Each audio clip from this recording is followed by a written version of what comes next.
Lorsque Jésus t'a sauvé, ton esprit est sauvé. Ton homme intérieur est sauvé. Ce qui reste, c'est au niveau de ton âme. Voilà pourquoi je dis que l'âme de l'homme est voilée. L'âme de l'homme a subi tellement de blessures intérieures à cause des coups de la vie. Voilà pourquoi la parole de Dieu est là, pour nous bonifier, pour nous changer. La Bible dit, ne vous conformez pas au siècle présent, mais soyez transformés par le renouvellement de l'intelligence, afin de discerner ce qui est bon, agréable, parfait. Nous sommes arrivés à quel niveau? Au niveau de bon, au niveau d'agréable, au niveau de parfait. L'âme doit être nourrie de la parole de Dieu. Voilà pourquoi nous venons ici pour apprendre la parole de Dieu. La parole de Dieu nous transforme. La parole de Dieu nous corrige. La parole de Dieu nous instruit afin que nous devenions parfaits. Si votre Père est parfait, nous devons aussi être parfaits. Notre mentalité doit changer. Jésus-Christ, il a emmené la vie. Il nous a sauvés. Il a restauré le royaume. Mais quant à nous maintenant, ce qui reste, c'est au niveau de la mentalité. Selon la parole de Dieu. Boire la parole de Dieu. Manifester la parole de Dieu. Tout ce qui n'est pas de la mentalité du royaume. Tout ce que tu as pu apprendre dans le ténèbre. Ne vous conformez plus au siècle présent. Ne te conforme plus de la manière dont tu étais en train de vivre. Si tu veux véritablement connaître, manifester les valeurs. Parce que je n'ai pas encore attaqué les valeurs. C'est une question de mentalité. Tu dois penser comme Christ. Avoir les pensées qu'avait le Seigneur. Les pensées qu'avait le Seigneur étaient de manifester la volonté de son Père. Faire la volonté de son Père. Tel qu'il est, tel que nous sommes aussi. Mon Père travaille, moi aussi je travaille. Ce que le Père était en train de faire dans le ciel, Jésus aussi était en train de le faire. Ils ont marché en symbiose. Donc nous devons aussi marcher en symbiose. C'est marcher dans la volonté de Dieu. Marcher selon la parole de Dieu. La parole que le pasteur Marius vous donne, la parole que la maman Mia donne, la parole que les serviteurs de Dieu vous transmettent, doit être manifestée, doit être matérialisée, doit être mise en exergue, doit être pratiquée. C'est sur cette base que la mentalité, que l'âme de l'homme sera transformée dans la mise en pratique de la parole de Dieu. C'est alors que nos âmes, notre mentalité, notre intelligence sera véritablement transformée. La femme samaritaine, son cœur ne pouvait pas véritablement voir, déguster, savourer, entrer en profondeur dans les mystères cachés du royaume.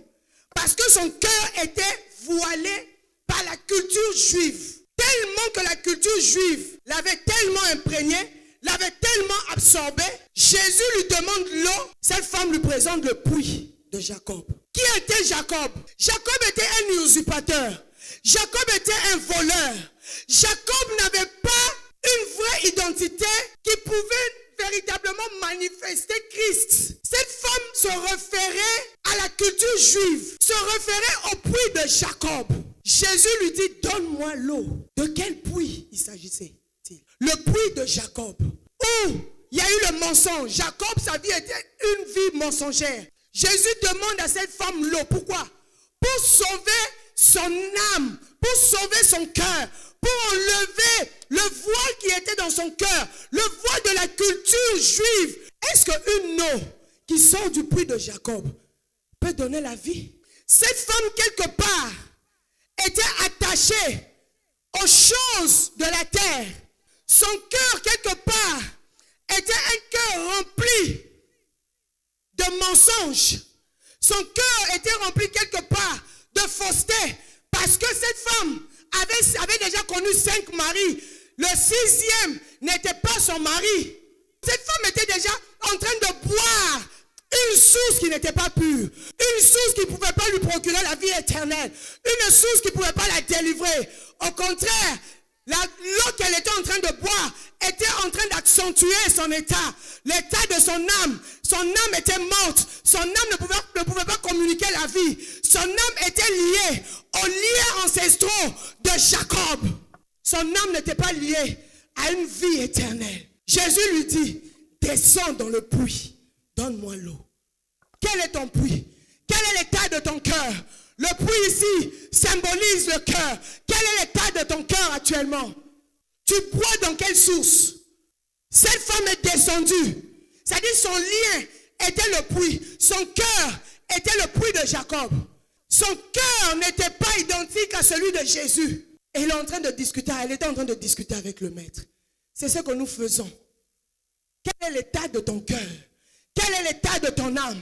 Jésus lui dit, descends au puits. Femme, descends au puits. Descends, va voir le niveau de ton cœur. Va voir le niveau de ton âme. Va voir l'eau que tu es en train de boire.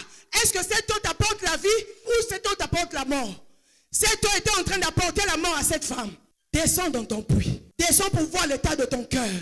Descends pour voir la manière dont tu te comportes. Parce que l'homme, c'est l'intérieur. C'est l'intérieur qui révèle l'extérieur. Il fallait qu'elle descende au puits. Jésus lui dit, descends au puits. Est-ce que ton cœur peut véritablement faire sortir, faire dégager l'eau qui peut apporter, qui peut abreuver certaines personnes ici dans la salle? Abreuves-tu l'eau, la parole de vie, ou la parole de la coutume, ou la parole carrément de l'idolâtrie, ou la parole de la religion, ou la parole de ce monde? Ne vous conformez pas au siècle présent. Soyez transformés par le renouvellement de l'esprit, de la mentalité. Un homme, à un moment donné, Dieu lui a dit, hé Jacob, arrête-toi là. Maintenant, il est temps que tu puisses changer ta manière de voir les choses. Tu puisses changer ta mentalité. J'ai un grand plan pour toi, mais change ta façon de voir les choses. C'est à Bethel, lorsqu'il a lutté avec Dieu pour changer sa manière de faire les choses, de voir les choses, abandonner le vol, abandonner le mensonge. C'est alors que Israël est sorti. Parce qu'il y a un voile, il y a la haine qui est là, il y a la jalousie qui est là, il y a l'hypocrisie qui est là. Mais comment le Saint-Esprit peut se manifester dans nos vies tant qu'il y a le voile qui est là? Le mensonge est encore là. Le Saint-Esprit veut opérer dans nos vies. Le Saint-Esprit est en nous. Il est éternel en nous. Mais le Saint-Esprit n'a pas atteint un niveau où il doit véritablement manifester les valeurs du royaume en nous. Il est là, il stagne. Il est là en nous, mais nous l'avons emprisonné. Le Saint-Esprit est étouffé en nous. Le Saint-Esprit n'arrive pas à opérer en nous. Parce que il y a le voile, il y a la chair qui est là. Il y a les œuvres de la chair qui sont là en nous. Et le Saint-Esprit ne peut pas se manifester véritablement. Parce que tout dépend de la volonté de l'homme. Dieu ne va pas te dire, va faire X, va faire Y. Fais ma volonté ou ne fais pas ma volonté. Tout dépend de la volonté, de ta volonté à toi. De ta décision à toi. De la prise de conscience. Afin de pouvoir t'engager, de prendre une bonne voie. Tout dépend de l'homme. Rien ne dépend de Dieu. Dieu ne viendra pas, ce n'est pas un dictateur. Tout dépend de l'homme. Prends une ferme décision ce soir. Prends le temps de prier cette nuit. Prends le temps de méditer, de faire l'introspection de ta vie. Prends le temps de faire l'analyse profonde de ta vie. Que ton cœur soit pur. Abandonne la haine. Abandonne les œuvres de la chair. Parce qu'il y a l'opposition entre les œuvres de la chair et les œuvres de l'esprit. Nous avons tellement perduré. Nous disons que nous sommes des chrétiens. C'est une bonne chose. Mais nous devons manifester les valeurs que je vais attaquer demain. Mais il faudra que nos cœurs soient purs, que nos cœurs soient sincères. Dieu a tout déposé en l'homme. Nous avons parlé de la justice de Jésus. La justice de Dieu est là. Dieu a tout donné à l'homme. Lorsqu'il te voit, il voit Christ. Il a investi des bonnes choses en toi.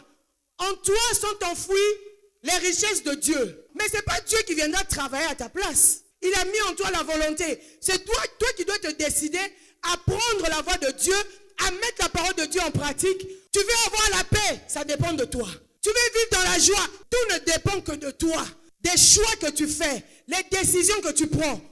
Que la grâce et la connaissance vous soient multipliées par la connaissance de Dieu et de Christ. Que les portes soient ouvertes, que les choses marchent bien avec toi. La faveur de Dieu se multiplie dans ta vie. Dépend de la connaissance de Christ, c'est-à-dire dépend de la connaissance de la parole de Dieu, des lois, des préceptes de Dieu. Tu veux être en paix, vivre la paix, ce n'est pas une question de la prière. Je vais décevoir quelqu'un ici. Ce n'est pas la prière. La prière ne te donnera pas la paix. Ce n'est pas la prière. C'est la connaissance de Christ. Quand les enfants d'Israël étaient en train de mal se comporter, de marcher en l'encontre de la parole de Dieu, le cas d'Élie, il a restauré l'autel. Il y a bon la restauration. la prise de conscience, pour que le feu tombe, Dieu maintenant agisse, il faut d'abord restaurer l'autel. Tu veux avoir la paix, restaure ton cœur. Ton cœur est devenu une poubelle. Tu as maintenant un problème de tension. Ton âme est une poubelle. Est-ce que dans une poubelle, l'Esprit de Dieu peut venir opérer? Non. Ça dépend de toi. Ton mari est là, laisse le téléphone là, tu dois fouiller son téléphone. Pourquoi? Voir quels sont ses messages. Il est allé aux toilettes. Hein? Oh, je dois fouiller un peu son téléphone. Est-ce que il écrit pas une fille là? Je dois fouiller un peu son messenger. Je dois fouiller un peu ses messages. Pourquoi? Tu n'es pas sûr de toi ou quoi? Sois sûr de toi en tant que femme. Que tu aies une aide. Sans toi, l'homme là ne peut pas atteindre ses objectifs ou sa destinée. Tu es en train de te rabaisser comme ça. Pourquoi? Pourquoi tu vas te rabaisser? Pourquoi? Tout dépend de toi. Tout dépend de l'état de ton âme, l'état de ton cœur. Quand quelqu'un me dit quelque chose qui veut venir me déstabiliser, du coup, pouf, je travaille directement mon esprit. J'essaie de focaliser mes pensées sur l'œuvre de la croix, sur ce que Jésus a fait pour moi. Jésus m'aime. Je focalise sur ça pour évacuer tout ce que les gens peuvent me dire, qui peuvent venir étouffer, astrophier mon âme. Ça s'apprend.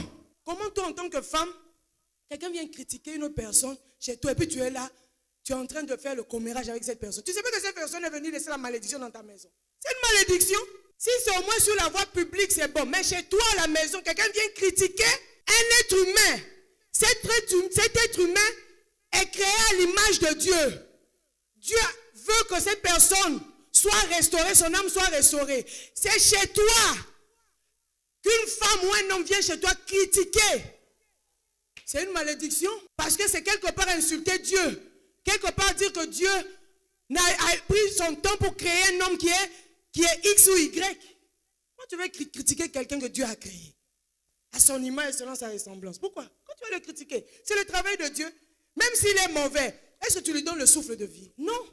C'est Dieu qui lui donne le souffle de vie afin qu'un jour, cette personne puisse changer totalement. Quand tu veux le critiquer, est-ce que tu es parfait? Tu n'es pas parfait. Hein? Et tu acceptes que cette personne vienne chez toi critiquer. Ou tu es chez toi au téléphone, tu es en train de critiquer. Et tu sais, tu n'as pas appris. Tu n'as pas appris ça. Et il y a un clash ces derniers temps. Oh, ma chère, il faut verser ça. Verse un peu, verse un peu. C'est quoi le son de cette semaine-là? C'est quoi le son? Le son là, c'est quoi? Il faut me dire, c'est quoi le son? Oh, tu ne sais pas que c'est une malédiction. La Bible dit que Paul dit qu'il y a des témoins qui nous entendent. Les témoins spirituels, tout comme les témoins physiques. Tu penses que tu es seul, mais il y a les témoins. Le Saint-Esprit est là, entend. Les démons aussi entendent. Il y a un salaire que tu auras. C'est que l'homme aura semé, le moissonnera. C'est une loi universelle. Et puis tu ne comprends pas que ce que tu demandes à Dieu ne vient pas. Tu n'arrives pas à manifester les valeurs du royaume. Parce que ton cœur n'est pas pur. Quand quelqu'un vient critiquer une personne chez toi, dès que la personne commence, tu dis non. Ou tu changes de conversation, ou tu prends même ton téléphone. Hey, t'as pas vu ça? Ah, c'est un bon message, hein? Ah, c'est vrai, la personne elle-même sera découragée. Et puis ces personnes-là savent chez qui aller critiquer. Moi, dès que je suis là, tu vas venir critiquer quelqu'un chez moi. Ça dépend. On voit que tu as cet aimant, tu as la chose en toi. C'est pour ça que ça attire les gens là qui aiment les critiques. Ça attire, c'est un aimant.